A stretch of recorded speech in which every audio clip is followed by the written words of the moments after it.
पूर्व मुख्यमंत्री जयराम ठाकुर ने कांग्रेस सरकार पर निशाना साधा। उन्होंने कहा कि पूरे प्रदेश में अव्यवस्थाओं का दौर जारी है। प्रदेश में 6 महीने में 150 रेप केस सामने आए हैं। लगातार ही हड़ताल पर सिरमौर के टैक्सी ऑपरेटर्स चल रहे हैं। तमाम सवाल प्रदेश सरकार पर जयराम ठाकुर ने खड़े किए हैं। देखिए, वीरभद्र सिंह जी एक बड़े नेता थे प्रदेश के, और ऐसे में हमारे समक्ष भी जब इस प्रकार का ये प्रस्ताव आया कि स्टैचू लगाना चाहते हैं, तो हमने इस बात के लिए कहा था कि सारी चीज़ में जो भी सहयोग करने की आवश्यकता होगी वो उसको करेंगे। लेकिन इस बीच में व्यवस्था परिवर्तन का दौर आया और वो स्टैचू जो शिमला के रिज पर लगाने के लिए प्रस्तावित थी, वहाँ पर उसके लिए अप्रूवल नहीं मिल पाई। उन सारी चीज़ों को क्लियर करने के लिए अप्रूवल गवर्नमेंट की जो चाहिए थी वो अप्रूवल ना होने के कारण स्टैचू बन करके आ गई। लेकिन वो स्टैचू जा करके अब रामपुर विधानसभा क्षेत्र के अंतर्गत सैंज में लगानी पड़ी, जो मुझे जानकारी मिली है। मुख्यमंत्री जी को इस स्टैचू के अनावरण के लिए कहा गया था, लेकिन वो आए नहीं। अब डिप्टी चीफ मिनिस्टर ने आखिरकार वो अनावरण वहाँ पर किया। ऐसे में बहुत सारी चीज़ें जो अंदर की धीरे धीरे बाहर आ रही हैं, और अब तो जगजाहिर ही हो गई है कि हमारी ओर से इसमें राजनीति नहीं होगी, और जो भी उचित चीज़ें इसमें करने की हैं उसको करने के लिए हमने बात कही थी। अगर 6 महीने के कार्यकाल में 150 के लगभग जो है वो रेप के केसेस बन जाए, रजिस्टर हो जाए, तो कैसे माने कि इस देवभूमि हिमाचल प्रदेश में कानून व्यवस्था ठीक है।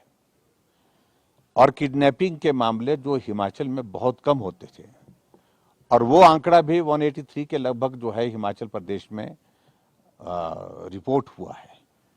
ये आखिरकार ये सारी घटनाओं का दौर अगर हम देख रहे हैं, हर रोज कोई ना कोई हत्या की घटना, डेड बॉडी यहाँ से रिकवर हुई, डेड बॉडी वहां से रिकवर हुई, ऐसी घटनाएं देखने को और सुनने को मिल रही हैं। और अभी जो हाल ही में जो चंबा में जो घटनाक्रम हुआ है, जिसके कारण बहुत बड़ा रोष चंबा के लोगों में तो है ही है, लेकिन पूरे प्रदेश में, और यहाँ तक कि मैं कह सकता हूँ ये पूरे देश भर में एक माहौल उस सारी बात को लेकर के बन गया है।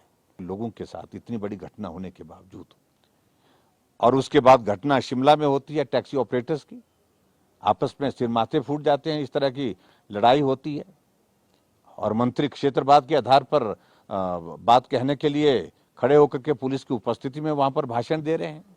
इनके खिलाफ एफआईआर दर्ज कर दो, इनको गिरफ्तार कर दो।